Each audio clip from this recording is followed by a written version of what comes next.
Praise the Lord குட்டீஸ். எப்படி இருக்கீங்க எல்லாரும்? நல்லா இருக்கீங்களா?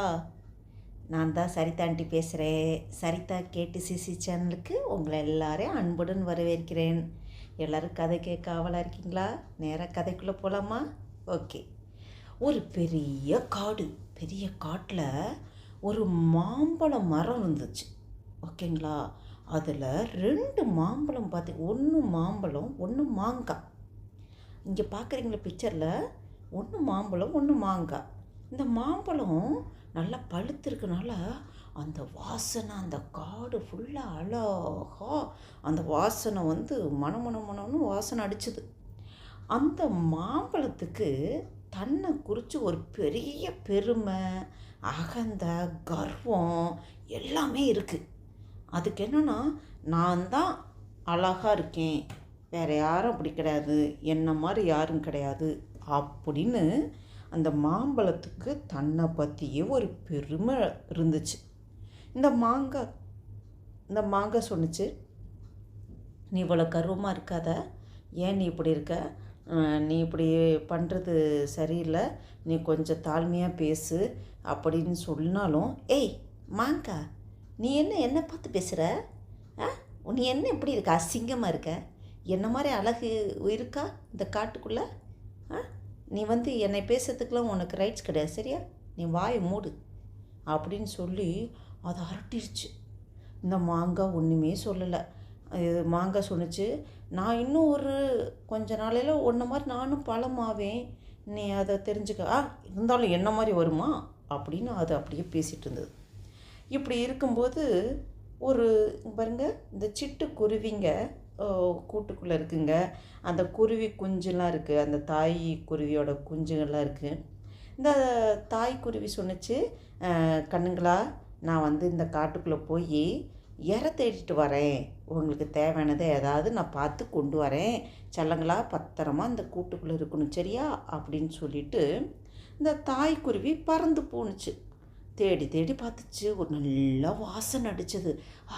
எங்கேருந்துடா அந்த மாம்பழம் வாசனை அடிக்குது, எங்கேருந்து அடிக்குது, போய் பார்க்கணுன்னு சொல்லிட்டு போய் பார்க்கும்போது கண்டுபிடிச்சிருச்சு. இந்த மரத்துக்கிட்ட வந்துட்டு இந்த மாங்காயை பார்த்துச்சு. இது காயாக இருக்கே, நமக்கு மாம்பழம் தான் வேணும் அப்படின்னு சொல்லிட்டு இந்த சைடு வந்துட்டு மாம்பழமே, நான் உன்னை சாப்பிட்றதுக்கு உன்னை பறிக்க போகிறேன் அப்படின்னு சொன்னதும் இந்த மாம்பழம், நீ எதுக்கு, நீ இவ்வளோ அசிங்கமாக இருக்க, நீ என்கிட்ட பக்கத்தில் வந்துட்டு சிச்சி சிச்சி போ போ போ, என்னெல்லாம் யாரும் தொடக்கூடாது அப்படின்னு சொல்லிட்டு சொன்னதும் இந்த குருவி சொன்னிச்சு, இள மாம்பழமே ஏன் இப்படி பேசுகிற, இந்த மாதிரி எங்களை மாதிரி குருவிங்க சாப்பிட்டு அது மூலமாக அந்த சீடு கீழே விழும்போது அந்த இது நிறைய மாம்பழம் அந்த மாதிரி முளைக்கும்ல, உங்களுடைய விருத்தி பெருசாகும்ல, அது நல்லா தானே நாங்கள் பண்ணுறோம், ஏன் இப்படி எங்களை அவாய்ட் பண்ணுற அப்படின்னா, இல்லை நீ நான் அசிங்கமாக இருக்க, எனக்குள்ள பெரிய அழகான பெரிய மிருகம்தான் சாப்பிட்ணும், பாப்பா அப்படின்னு துரத்தி விட்டுச்சு. உடனே இந்த மாங்காய் சொன்னிச்சு, நீ கவலைப்படாத குருவி, நான் இன்னும் கொஞ்ச நாளையில் நான் பழுத்துருவேன், நான் பழுத்ததும் என்ன நீங்கள் பறித்து சாப்பிட்லாம், ஒன்றும் பிரச்சனை இல்லை, நீங்கள் கொஞ்சம் எனக்காக காத்துருங்க அப்படின்னு சொன்னதும், மாங்காய் நீ நல்ல மாங்காயாக இருக்க, நல்ல குணமாக இருக்க, சரி நான் அப்புறமா வரேன்னு சொல்லிட்டு இந்த குருவி பறந்து போயிடுச்சு. இந்த குருவி வேறு ஏதாவது இறைகளை எடுத்துகிட்டு தான் குஞ்சுகளுக்கு கொடுக்குமேன்னு சொல்லி குஞ்சுங்களுக்கு கொடுக்கறதுக்கு போணுச்சு. அங்கே போய் கொடுத்ததும் அந்த குருவி குஞ்சுங்க சொன்னிச்சு, என்ன மம்மி நீங்கள் மாம்பழம் இது வாசனை அடித்தது மாம்பழம் வாங்கிட்டு எடுத்துகிட்டு வரேன்னு போனீங்க, ஆனால் நீங்கள் இந்த இது எடுத்துகிட்டு வந்திருக்கீங்க, தானியம் கொண்டு வந்திருக்கீங்க, மாம்பழம் எங்கே மம்மி அப்படின்னா, இல்லைம்மா ஒரே ஒரு மாம்பழம் தான் அந்த மரத்தில் பழுத்திருந்தது, அது ரொம்ப பெருமை அடித்து பேசிகிட்டு இருந்ததுப்பா, வேண்டாம் இன்னும் ஒரு 4 நாள் ஆகட்டும், இன்னும் ஒரு மாங்காய் இருக்குது, அது நல்ல குணம் உள்ளதாக இருக்குது, அது பழுத்துரும், 4 நாள் பழுத்துரும், நான் அப்போ உங்களுக்கு பறித்து கொண்டு வரேன், என்ன கண்ணுங்களா சாப்பிடுங்க அது வரைக்கும்னு, சரிங்க மம்மி அப்படின்னு சொல்லிட்டு அதை சாப்பிட ஆரம்பிச்சிச்சுங்க. கொஞ்ச நாள் ஆணுச்சு, ஒரு 4-5 நாள் ஆனதுமே இந்த மாம்பழமும் பழுத்துருச்சு. அதோட இந்த மாம்பழத்தில் மரத்தில் நிறைய மாங்காய்களாம் மேலே இருக்குது பார்த்தீங்களா? மற்ற மாங்காய்களும் இருக்குது. ஆனால் இப்போ இந்த மாங்காய் இப்போ தான் பழுத்திருக்கு. இருந்தாலும் கூடுதல் டேஸ்ட் உள்ளது இந்த மாம்பழம். அதுக்கு தான் ரொம்ப கர்வம் பிடிச்சிருக்கு. இப்போ இந்த மாம்பழம் பழுத்த மாங்காய் பழுத்தது இப்போ சொன்னுச்சு, ஏ மாம்பழமே, நீ இவ்வளோ கர்வத்தோடு இருக்காத, நீ கொஞ்சம் தாழ்மைப்படு, நீ இப்படியே இருந்தினா யாருக்கும் பயன் இல்லாமல் போயிடும். நீ தயவு செஞ்சு நீ கொஞ்சம் ஃப்ளெக்சிபிளாக இரு, கொஞ்சம் அட்ஜஸ்ட் பண்ணி போனோன்னே, நீ என்ன இப்போ பழுத்துட்டு பெருசாக பேசிகிட்டு இருக்க, வாய மூடு, எனக்கு தெரியும், எனக்கு என்ன பண்ணுன்னு தெரியும், எதுவும் பேசாதன்னு சொல்லி அவள் அரட்டி வச்சிருச்சு. அப்புறம் இன்னும் கொஞ்ச நாள் பார்த்தாக்க ஒரு பேரட்டு கிளி இந்த மாம்பழம் மரத்துக்கிட்ட வந்துச்சு. வந்ததும் இதில் இந்த மாங்காய் இப்போ தான் பழுத்திருக்கு, இது அதிகமாக டேஸ்ட் வராது, இந்த மாம்பழம் அழகாக இருக்கே, இந்த பெருமை அடித்த மாம்பழம் இருக்குல்ல, அதை பார்த்துட்டு இந்த கிளிக்கு ஆசை. சரி, அதை சாப்பிட்லான்னு சொல்லிட்டு பார்க்கும்போது உடனே இந்த மாம்பழம் என்ன சொன்னிச்சு, சி நீ இவ்வளோ அசிங்கமாக இருந்துட்டு என்ன சாப்பிட்றதா, ஓடிப்போ, நீ என்னை பறிக்கக்கூடாது அப்படின்னு சொல்லி விரட்டி விட்டுச்சு. அப்போ இந்த மாம்பழம் இப்போ தானே பழுத்திருக்கு, இந்த மாங்காய் பழுத்திருக்கு. அது சொன்னிச்சு, இல்லை கிளி, நீ அவங்ககிட்ட எதுவும் கேட்காத, என்ன பறிச்சிட்டு போ, நான் உனக்கு உணவாக மாறுறேன், பரவாயில்ல அப்படின்னு சொன்னதும் உடனே இந்த கிளி அந்த மாம்பழத்தை பறிச்சிட்டு போயிடுச்சு. இப்படி இப்போ இந்த மரத்தில் இந்த பழம் மட்டும்தான் பழுத்திருக்கு, மற்றெல்லாம் மாங்காயாக இருக்குது. அதுக்கு பயங்கர பெருமை, என்ன மாதிரி அழகு இருக்கா, என்ன மாதிரி இந்த காட்டுக்குள்ளே அழகானது பழம் எதாக இருக்கா, எனக்காகவே ஒரு பெரிய மிருகம், அழகான மிருகம் சாப்பிடும், அதுக்காக நான் காத்திருப்பேன் அப்படின்னு சொல்லிட்டு அப்படி இருந்துச்சு. இப்போ அப்படி இருக்கும்போது இங்கே பாருங்கள், இந்த 4-5 நாள் ஆனதுமே இந்த பேர்ட்ஸ் என்ன பண்ணுச்சு, கோழி குஞ்செலாம், அந்த குருவி குஞ்செலாம் என்ன சொன்னிச்சு, மம்மி இதோ போய் இந்த மாம்பழம் பழுத்திருக்கும், நீங்கள் போய் பறிச்சிட்டு வாங்க மம்மி, இந்த 4 நாள் ஆச்சுல, நீங்கள் ஒரு 4 days கழிச்சு நான் உன்னை பறிச்சிட்டு வரேன்னு சொன்னீங்களா, பறிச்சிட்டு வாங்க மம்மி, மாம்பழம் சாப்பிடணும் ஆசையாக இருக்குது அப்படின்னோடனே இந்த தாய் குருவி, ஓகே குழந்தைங்களா, நீங்கள் அப்படியே அமைதியாக இந்த கூட்டுக்குள்ளே இருங்க, நான் போய் பறிச்சிட்டு வரேன்னு சொல்லிட்டு கிளம்புனுச்சு. போய் பார்த்தா அங்கே இந்த மாம்பழம் இருக்குது, அதை மற்ற மாம்பழங்களும் பழுத்துருச்சுங்க, காயாக இருந்தது பழுத்துருச்சுங்க. இந்த மாம்பழம் இருந்துட்டு இருந்தது. உடனே நீ என்ன திரும்பி என்கிட்ட வந்திருக்க அப்படின்னு சொல்லி இந்த மாம்பழம் இந்த குருவியை பார்த்து கோபமாக பேசிச்சு. குருவி சொன்னிச்சு, நீ இன்னும் உன்னோட அகம்பாவம் மாறலையா, இன்னும் உனக்கு அந்த பெருமை குறையலையா, நீ இப்படி இருக்கிறது நல்லதில்ல, நான் உன்னை பறிக்கிறதுக்கு வரல, நீ இல்லைன்னா என்ன, மற்ற மாம்பழம்லாம் பழுத்திருக்குல்ல, நான் அதை பறிச்சுட்டு போவேன்னு சொல்லிட்டு அதை பறிச்சுட்டு போணுச்சு மாம்பழத்தை. சரியா? இப்படி இருக்கும்போது இந்த ஒவ்வொரு பேர்டு வரும்போதும் இப்படியே இந்த மாம்பழம் அகம்பாவத்தில் பேசி பேசி விரட்டி விட்டுட்டே இருந்துச்சு. இந்த பேர்டும் அப்படியே போயிடுச்சு. அது மற்ற மாம்பழம் இருக்குல்ல, மற்ற மாம்பழத்தை எடுத்துகிட்டு போயிடுச்சு. இந்த மாதிரியே நடந்துட்டு இருந்தது.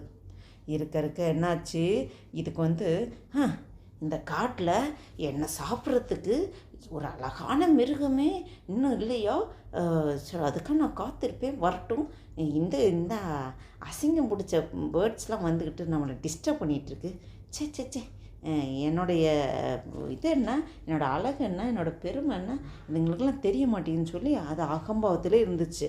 அந்த மரத்தில் அது மட்டும்தான் இருந்துச்சு. மற்ற காயாக இருந்ததெல்லாம் பழுத்து அதெல்லாம் பேர்ட்ஸ் பறிச்சுட்டு போயிடுச்சு, அதெல்லாம் யூசேஜ் ஆயிடுச்சு. இது மட்டும் அப்படியே இருக்குது. இன்னும் கொஞ்ச நாள் ஆனதுமே காட்டில் பயங்கர சூரிய வெளிச்சத்தோட கதிர்வீச்சு அதிகமாக வீச ஆரம்பிச்சது. ஹீட் அதிகமாகிடுச்சு, சூடு, பயங்கர சூடு, வெப்பம் தாங்க முடியாமல் இருக்க என்ன ஆச்சு, அந்த மாம்பழம் என்னமாச்சு, இருக்க அந்த ஸ்டேஜ் மாதிரி அழுகிற நிலைமையில ஆயிடுச்சு. இங்கே பாருங்கள், அப்படியே கலர் மாறி அழுகி போய் அது உண்மையுமே க்ரையிங் மாம்பழம் க்ரையிங் அழுகுது. ஐயோ, என்னோட அழகுலாம் எங்கே போச்சு?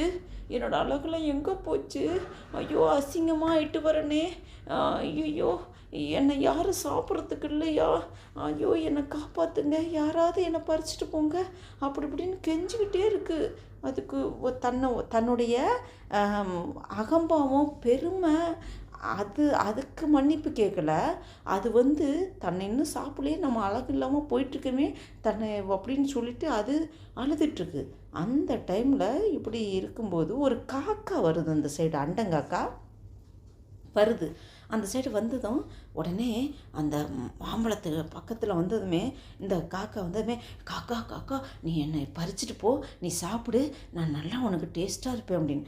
காக்கா சொன்னிச்சு, ஐய நீ என்னது இது இவ்வளோ கரிப்பாக இருக்க, அழுகி போயிடுச்சு, நீ சாப்பிட்டாலும் டேஸ்ட் இருக்காதே, நல்லாவே இருக்காது, தூ தூ தூ சிச்சி சிச்சி எனக்கு வேண்டாம் அப்படின்னு சொல்லிட்டு அது அது விட்டு கோமா பேசிட்டு பறந்து போச்சு. எனக்கு மாம்பழமே வேணாம் அப்படின்னு சொல்லி பறந்து போயிடுச்சு.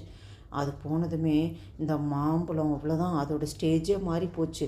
அது அப்படியே மரத்துலேருந்து டக்குன்னு கீழே விழுந்து அதோட ஸ்டேஜெலாம் மாறி அப்படியே இருக்கிற புழு வைக்க ஆரம்பிச்சிச்சு பாருங்கள். அந்த மாம்பழத்தில் வேர்ம்ஸ் வந்துடுச்சு, புழுலாம் அது ஃபுல்லாக மாம்பழத்தை சாப்பிட ஆரம்பிச்சிச்சு.